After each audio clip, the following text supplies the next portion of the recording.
സ്കോക്ക്, Madhuvidhu, director Vishnu Aravind, producer Vinayaka Ajith, Vinayaka films. Writers 2 പേരുണ്ട്, Bipin Mohan and J Vishnu. റൈറ്റിങ്ങിൽ കുറേ പ്രശ്നങ്ങളുണ്ട്, കുറേ പ്രശ്നങ്ങൾ ഞാൻ പറയാം. പിന്നെ ഇതിൻ്റെ മ്യൂസിക് ആൻഡ് ഒറിജിനൽ സ്കോർ ചെയ്തിരിക്കുന്നത് ഹെഷാം അബ്ദുൽ വഹാബാണ്. ഹെഷാം അബ്ദുൽ വഹാബ് മ്യൂസിക്കൽ എന്നൊക്കെ എഴുതി കാണിക്കാൻ മാത്രമുള്ള വർക്കൊന്നുമില്ല. 1-2 പാട്ടുകളൊക്കെ സിറ്റുവേഷൻസ് അനുസരിച്ചിട്ട് കൊള്ളാം. പിന്നെ ഓഫ് കോഴ്സ് സ്കോറും അങ്ങനത്തെ ഒരു ജോൺറപ്പെടുന്ന പടമാണ്, അതിനനുസരിച്ച് പുള്ളി ചെയ്ത് വെച്ചിട്ടുണ്ടെന്ന് മാത്രം. DOP വിശ്വജിത്ത്, ഒടുക്കത്തിൽ എഡിറ്റർ ചാർലി സെബാസ്റ്റ്യൻ. 2 പേര് ഈ പടത്തിൻ്റെ മൂഡനുസരിച്ചിട്ട് ഓക്കെ ഉണ്ട്. ഇനി സിനിമയിലേക്ക് വന്നു കഴിഞ്ഞാൽ അഞ്ഞിലമുട്ടിൽ നായർ തറവാട്.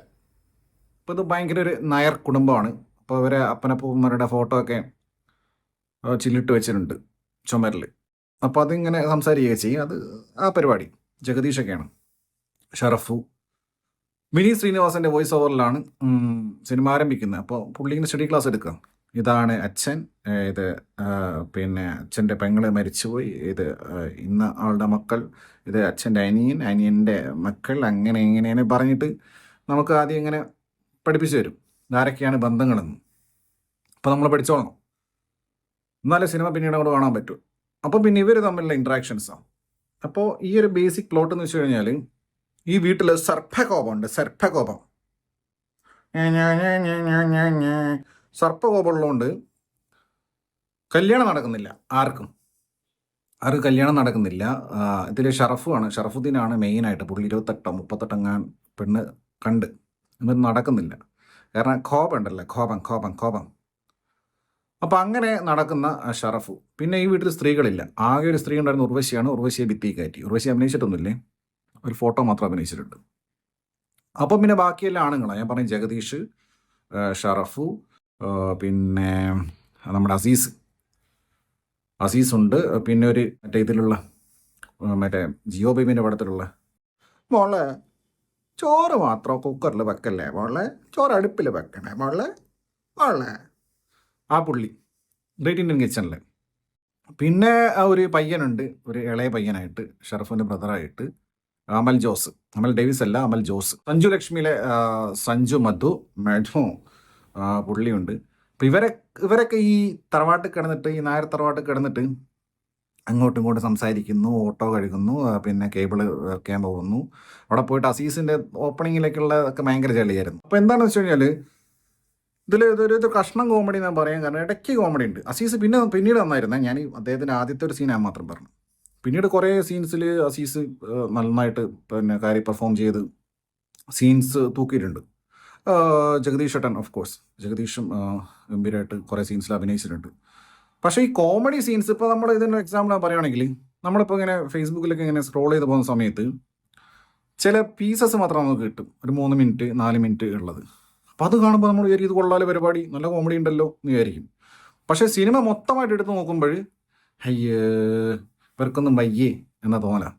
അപ്പോൾ അതാണ് സിനിമ എന്ന് പറയുന്ന സമയത്ത് നമ്മൾ ഹോളിസ്റ്റിക് ആയിട്ട് ഒരു സിനിമയായിട്ടല്ലേ കാണുന്നത്. അപ്പോൾ ഇടയ്ക്ക് കോമഡി വന്നു പോയിട്ട് കാര്യമില്ലല്ലോ. കഥയ്ക്ക് ഒരു ഫ്ലോ വേണ്ടേ, ഒരു ഒഴുക്ക് വേണ്ടേ. കോമഡി കണക്റ്റായി പോകണ്ടേ. ഇടയ്ക്ക് ഒരു കോമഡി, ഒരു സ്കിറ്റ് പോലെ കോമഡി കാണിച്ച് പോയിട്ട് കാര്യമില്ലല്ലോ. പിന്നെ ഇതിൽ മെയിനായിട്ട് ഒരു പ്ലോട്ട് ട്വിസ്റ്റ് ഉണ്ട്. ആ പ്ലോട്ട് ട്വിസ്റ്റ് എനിക്ക് തീരെ പിടിച്ചില്ല. വെറും സീരിയൽ ലെവൽ പ്ലോട്ട് ട്വിസ്റ്റ്. അത് എക്സിക്യൂട്ട് ചെയ്തതും അതിൽ മൊത്തം അത് റെൻഡർ ചെയ്തതും മൊത്തം പരിപാടി ഭയങ്കര ഓവറായിരുന്നു, ഭയങ്കര ഓക്കേർഡായിരുന്നു. അങ്ങനത്തെ ഒരു സാധനം. അതിനുശേഷം എനിക്ക് ഒരുമാതിരി ശ്രീജയാണ് പിന്നെ ഇതിൽ വരുന്നൊരു ക്യാരക്ടർ, പഴയകാല നടി ശ്രീജയ.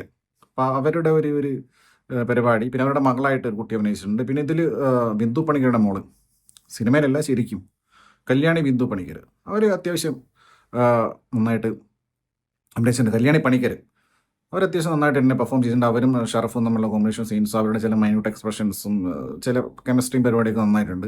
ഇമോഷണൽ സീൻസും നന്നായിട്ടുണ്ട്. പക്ഷേ ഇതാണ്. പിന്നെ സോങ്സ് ഞാൻ പറഞ്ഞില്ലേ, സോങ്സ് ഒന്ന് ഒരു ബിൽഡപ്പ് സോങ്, റാപ്പോ, ഇവർ തമ്മിലുള്ള റാപ്പോ, ഷറഫും കല്യാണി തമ്മിലുള്ള റാപ്പോ ഉണ്ടാകുന്ന ഒരു സോങ്, പിന്നെ ലവ് സോങ്, പിന്നെ ഒരു ഡാൻസ് സോങ് ഉണ്ട്. എന്താ അതിന് വരി എന്തോ അരുന്നാരനാണോ സുഹേൽ കോയനാണോ ആരാണ് എഴുതിയെന്ന് അറിയില്ല. നിന്റെ നെഞ്ചിൽ തിളയ്ക്കുന്ന പ്രേമപ്പനി എന്ന് പറഞ്ഞിട്ടുള്ള പാട്ട്, ഒരു പ്രത്യേകതരം ഒരു കല്യാണ സോങ്. അതിൽ സായികുമാറിൻ്റെ ഒക്കെ മുഖം കണ്ടാൽ തന്നെ മനസ്സിലാവും പാട്ടിൻ്റെ ഒരു അവസ്ഥ. സായികുമാറിൻ്റെ, പിന്നെ വിനീത് തട്ടിൽ ഒരു സീനിൽ വന്നിട്ട് പുള്ളി അത് നന്നായിട്ട് ചെയ്തു പോയിട്ടുണ്ട്. പിന്നെ പാട്ട് സീനിലുമുണ്ട്. അങ്ങനെ 1-2 സീനിൽ വിനീത് തട്ടിൽ. പിന്നെ ഷർഷയൊക്കെ വരുന്നില്ല അവസാനം, പിന്നെ വേറെ പുള്ളി, അങ്ങനെ മൊത്തത്തിൽ. പിന്നെ ഇതിൽ വേറെ ശ്രദ്ധിക്കേണ്ടത് ഈ 90s സിനിമകളിൽ കാണുന്ന പോലെ മുഖത്തടിക്കുക. മുഖത്തടിക്കുന്നതിനൊക്കെ ഒരു മര്യാദ ഇല്ലടേ. വെറുതെ മുഖത്തടിക്കുക, അത് സ്ത്രീകളുടെ മുഖത്ത്. കല്യാണിൻ്റെ മുഖത്തൊക്കെ ഷർഫ് കാര്യമായിട്ട് പണ്ടത്തെ സിനിമയിലുണ്ടാവില്ല, ഇങ്ങനെ സ്ത്രീകളുടെ മുഖത്തടിക്കുമ്പോൾ അങ്ങനെ തിയേറ്ററിൽ കയ്യടി വീഴില്ലേ, അങ്ങനെ ഞാൻ പറഞ്ഞ മുഖത്തടിക്കുക. ജഗദീഷ് ഷറഫിൻ്റെ മുഖത്ത് പട്ടിങ്ങനെ അടിക്കുക.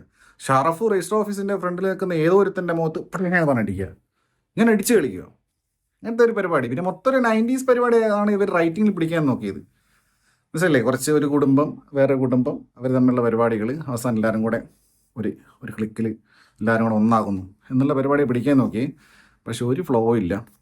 അത് കണ്ടിരിക്കുമ്പോൾ ഇതെന്താ ഇങ്ങനെ തോന്നും. അപ്പോൾ ഇടയ്ക്ക് വന്നിട്ട് ഒരു കോമഡി സീൻ ഇങ്ങനെ നമുക്ക് കൊള്ളാം എന്ന് തോന്നുന്ന ഒരു കോമഡി സീൻ. പക്ഷെ അത് കഴിഞ്ഞ് വീണ്ടും പോയി. അങ്ങനെ പോകുന്നൊരു സിനിമ. അവസാനമൊക്കെ ആയപ്പോഴേക്കും നമുക്കറിയാം ഇത് എങ്ങോട്ടായി സിനിമ പോകുന്നത്. ഹൈലി പ്രഡിക്റ്റബിളാണ്. പക്ഷേ പ്രഡിക്റ്റബിലിറ്റി വരുന്ന ഒരു പ്രശ്നമല്ല. നമ്മൾ പ്രഡിക്റ്റബിലിറ്റി നോക്കുകയാണെങ്കിൽ കണ്ട സിനിമ നമ്മൾ വീണ്ടും കാണുമല്ലോ. അപ്പം അതല്ല വിഷയം. സംഭവം ഒരു ഫ്ലോ ഇല്ല, ഒത്തില്ല. മൊത്തത്തിൽ പരിപാടി എനിക്ക് കാര്യമായിട്ട് ബുക്കായിട്ടില്ല.